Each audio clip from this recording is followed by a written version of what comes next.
First, you submit to your spouse's will, which is opposite of God's will, which results in causing you to tolerate their sin and ultimately causes you to compromise in sin. Next, you submit to your spouse's ungodly behavior because the money that they make pays for your bills and can give you prestige. Next, you dismiss the Holy Spirit's instruction telling you to stop submitting to your spouse's ungodly behavior and sin. Next, your spouse gets you things that you want, but hurts others in the process, and you ignore it, look the other way.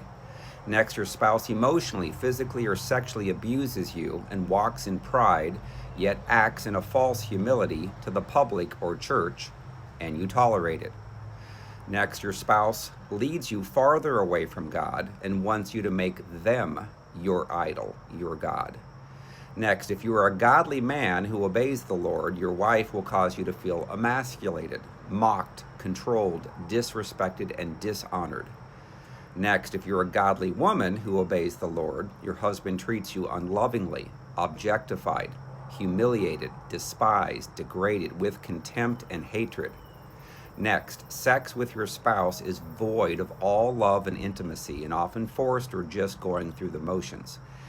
In Acts chapter 5, verses 1 through 11, Ananias came up with a plan to lie to Peter about how much money that they received from selling their property, as he held back some money for he and his wife Sapphira. She agreed to go along with the lie instead of telling him no. So when Peter met with Ananias alone and asked him if the money that he gave was the full amount, Ananias lied, and then he died.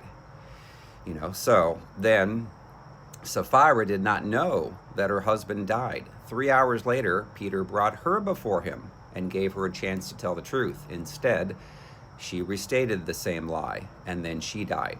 So you can have devastating effects in your life for submitting to an ungodly spouse that leads you to lie and cheat others. You can die prematurely.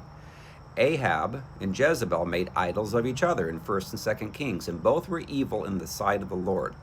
Ahab wanted Naboth's vineyard to turn into a vegetable garden, but Naboth refused to sell him his vineyard. So Jezebel devised a plan to invite Naboth to a banquet under the premise of celebrating him. Instead, she had two scoundrels falsely accuse Naboth of coming against God and Ahab, so they took him outside and stoned him, killed him. Ahab then got his vineyard. Jezebel, of course, killed the prophets of the Lord, and Ahab allowed it. Matthew chapter 10, verses 34 through 36 says, "Do not think that I came to bring peace on earth. I did not come to bring peace, but a sword. For I have come to set a man against his father, a daughter